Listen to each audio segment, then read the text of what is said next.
Hi, this is a reflection on lesson 297 in A Course in Miracles, and it says, "Forgiveness is the only gift I give."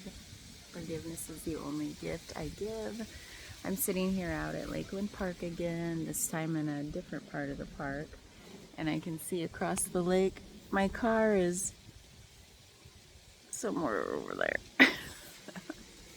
But it's gorgeous out, like even with the cloudy sky.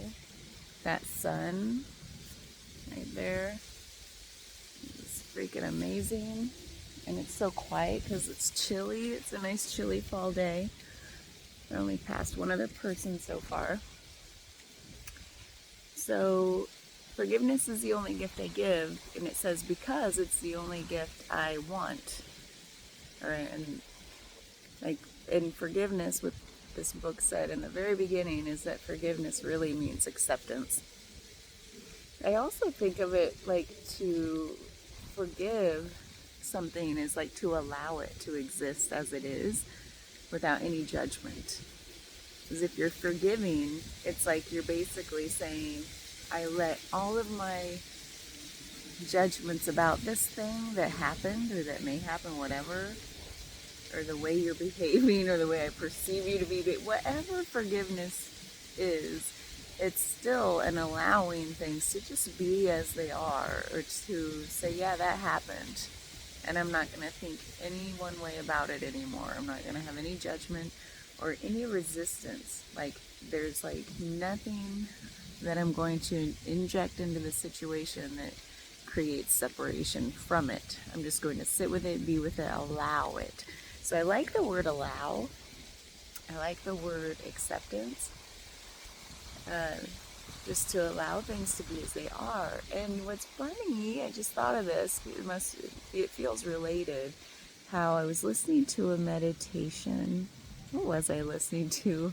You know, I can't keep track of all the things I listen to. In addition to a lot of music, believe it or not, I'm not just podcasting. So there was something, there was like, it was kind of like a practice on Fetter 6. It's in the Fetter model. You don't have to know what that is. Fetter. It's like these gates or stages or what, not even stages, but these hang-ups that we have. And there's like 1 through 10, or 1 through 9, 1 through 10. And each one deals with a different aspect of life and what we humans tend to do to life.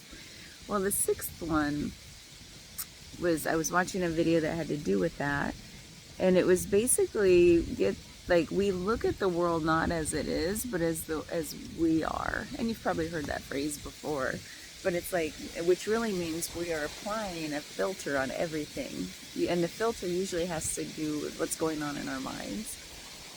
And it could just be the constant background chatter of our minds is obscuring our physical reality, when really there's just things happening, and there's impermanence. So our mind is usually trying to describe and label, and that's a tree, and that's a leaf, and like we apply these symbols, which words are symbols. Everything is a symbol for the thing itself. Well, this meditation or this video I was watching was about how one thing she said really struck me, and I love it. It's like setting things free.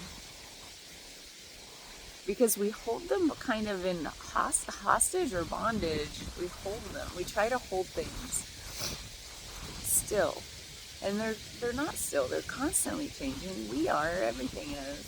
And we know that. Yet, when we look out at things, we're like, okay, yeah, I'm not really seeing things as they are. I'm seeing like what I expect. And so this meditation was about setting things free. It wasn't a meditation, but like a practice. Like practice setting things free from that thing that we do. And I loved those words, setting them free. And it kind of reminds me of forgiveness. I'm setting everything free that I was holding on to try to, as a sense of control in some way, Because sometimes it is hard to just really sit with, wow, everything's constantly changing, in flux, everything's moving, let alone the molecular level of things. It's just constantly changing. Even dead things are continuing to die and change and decompose, and nothing is staying even a little bit the same from one moment to the next. So I love thinking about that. And when this practice of like setting things free, it really was profound for me. I don't know why. Maybe it's that maybe it struck me so much because one of my core values is freedom and allowing things to be as they are, allowing people to just exist without oppression or expectation that we put on each other. Like, that's one of my fundamental core values is like freedom to just be however you want to be without expectation, without judgment. And so we even do that to our physical surroundings, like the sight we use. Oh, I expect like things to look a certain way, and therefore I'm not truly sitting and seeing them as they really are. And so we did a practice where it was like hold an object and like look at it for a while and turn it over in your hand and really just like observe it, And after all, you really see how it's nothing like what you initially took it to be when you picked up the thing initially. So it's like, whoa. And imagine like everything's like that. You can see things in a new light. Like that's like phrase, And that was one of the profound things, was like an object is just three-dimensional because of the way the lights and shadows are hitting it as I turn it over in my hand. Otherwise, what even is 3 dimensions?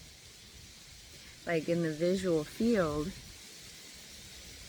like my mind adds on another layer to say that's far, this is close, right? That's over there, not here. Well, I want to play with this. I think it's fascinating. Like, where is the dividing line between here and there? Is here like, okay. And then that's over there. Like, it's all just mental constructs, right? It's just the way that we do this thing, putting symbols and words to things to make it easy to not have to recreate from scratch day in, day out our experience. Because evolutionarily, like, we had to get along, get going. You can't just wake up fresh and new every day like a brand new baby and have to re-engage with the world from scratch and figure it all out every day. So the mind is constantly about shortcuts, right? Which got us this far. And then at some point it just gets too much in the way. And it's like, okay, I want to see things as they really are again, like when I was a fresh new baby.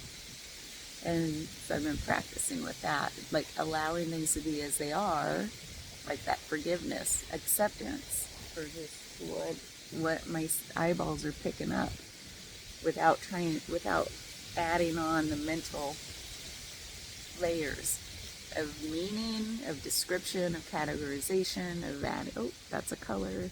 That's what that tree is called, even though I never know what the trees are called, so that works in my favor. I don't know names, but it's like tree. What if I had no language? I love playing with this idea. What if I had no language? And I was just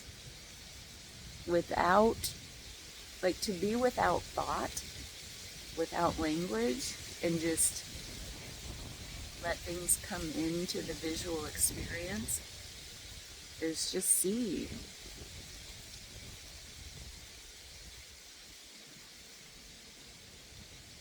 And without thought, without language, emotions tend not to come up because the thought that we layer onto an experience tends to produce the emotion.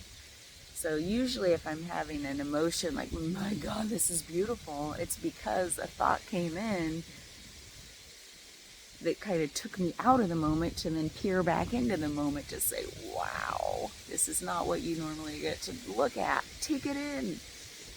Be here now. And then it's like, wait a minute, I was being here now. This thing started getting out of the way. It took me out of the moment to tell me to get back in the moment. Isn't the mind crazy? So even our hang-ups on past and future, well, that's all well and good. Well, the hang-ups on being present is also kind of problematic when it comes in the form of us thinking, be present. Well, wait a minute, I was. Now I'm not. So these might all seem very subtle, but like if the more I go and go and go and just like be with, allow, forgive, accept, let the judgment and comparisons fall away. That's like a daily practice. Well, the more I do that, the more subtle things become. So if I sound bonkers, that's why. Or it could be just because I'm bonkers. So anyway, that was lesson 290 whatever, I think 297. I forget the title again, but we talked about it. Forgiveness, acceptance, allowing what is. That's where it took me, is to that place of like setting things free to be what they are.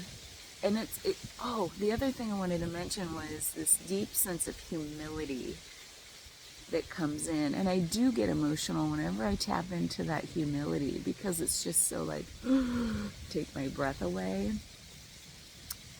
Like, so profound for me to tap into humility of just like, oh my God, my mind is a chaos maker and it keeps me separate from experience, which is sad. And I think that's where that, so to tap into humility of just like,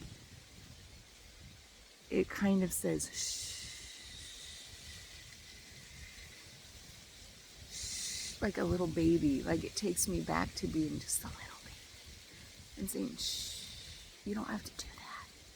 You're injecting chaos into this, whatever this beauty is. So just shh. And so that's another place this lesson took me, which I love so much.